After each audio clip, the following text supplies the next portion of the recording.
Self-ownership is the concept of property in one's own person, expressed as the moral or natural right of a person to have bodily integrity, and be the exclusive controller of his own body and life. According to G.A. Cohen, the concept of self-ownership is that each person enjoys, over himself and his powers, full and exclusive rights of control and use, and therefore owes no service or product to anyone else that he has not contracted to supply. William Rees-Mogg and James Dale Davidson described those possessed of a mind conducive to self-ownership as sovereign individuals, which have supreme authority and sovereignty over their own choices, without the interference of governing powers, provided they have not violated the rights of others. This notion is central to classical liberalism and individualistic political philosophies such as abolitionism, ethical egoism, rights-based libertarianism, objectivism, and individualist anarchism. For anarchist political philosopher L. Susan Brown, liberalism and anarchism are two political philosophies that are fundamentally concerned with individual freedom yet differ from one another in very distinct ways. Anarchism shares with liberalism a radical commitment to individual freedom while rejecting liberalism's competitive property relations. Scholar Ellen Meekersonswood says that there are doctrines of individualism that are opposed to Lockean individualism, and non-Lockean individualism may encompass socialism.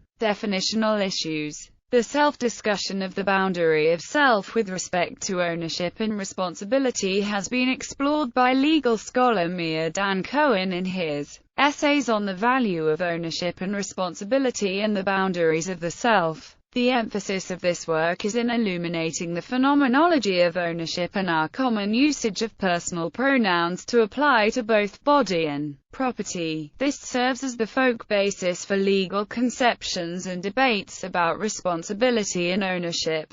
Another view holds that labor is alienable, because it can be contracted out, thus alienating it from the self. In this view, the freedom of a person to voluntarily sell oneself into slavery is also preserved by the principle of self-ownership.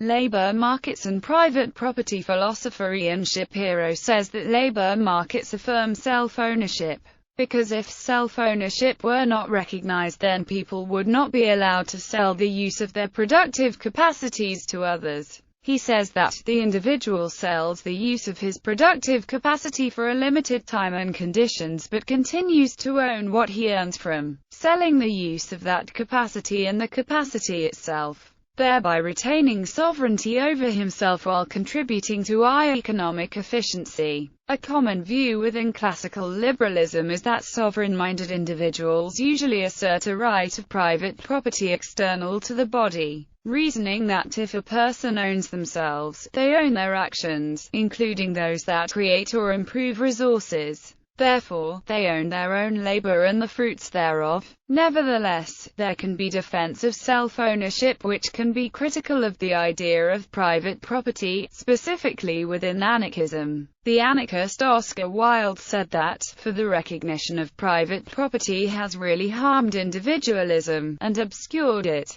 By confusing a man with what he possesses, it has led individualism entirely astray. It has made gain not growth its aim. So that man thought that the important thing was to have, and did not know that the important thing is to be. The true perfection of man lies, not in what man has, but in what man is. With the abolition of private property, then, we shall have true, beautiful, healthy individualism. Nobody will waste his life in accumulating things, and the symbols for things. One will live. To live is the rarest thing in the world. Most people exist, that is all. Also, Italian individualist anarchist Renzo Novatore said that only ethical and spiritual wealth is invulnerable. This is the true property of individuals. The rest no. The rest is vulnerable, and all that is vulnerable will be violated. Within anarchism, the concept of wage slavery refers to a situation perceived as quasi-voluntary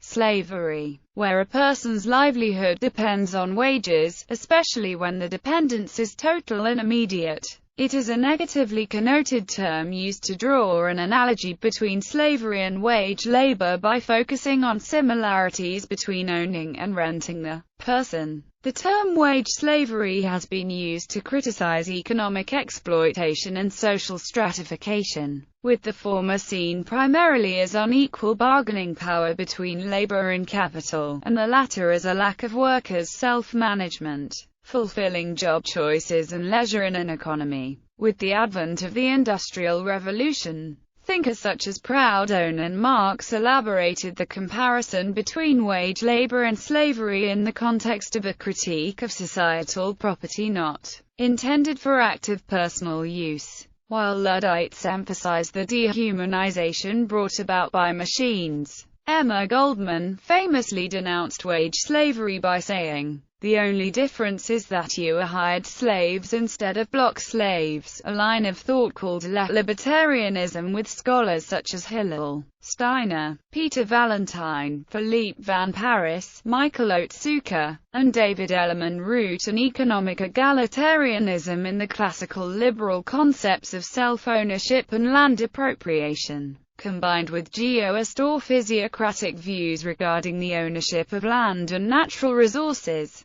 Libertarians maintain that the world's natural resources were initially unowned, or belonged equally to all, and it is illegitimate for anyone to claim exclusive private ownership of these resources to the detriment of others. Such private appropriation is legitimate only if everyone can appropriate an equal amount, or if those who appropriate more are taxed to compensate those who are thereby excluded from what was once common property. This position is articulated in contrast to the position of other libertarians who argue for a right to appropriate unequal parts of the external world, such as land. Some left libertarians of the Steiner-Valentine type support some form of income redistribution on the grounds of a claim by each individual to be entitled to an equal share of natural resources. History. John Locke wrote in his two treatises on government, "Every man has a property in his own person." Locke also said that the individual has a right to decide what would become of himself and what he would do, and as having a right to reap the benefits of what he did. Josiah Warren was the first who wrote about the sovereignty of the individual. The 13th Amendment to the United States Constitution is sometimes viewed as an implementation of the concept of self-ownership, as are some portions of the Bill of Rights. Bibliography. G.A. Cohen. Self-Ownership, Freedom, and Equality. Cambridge University Press. 1995.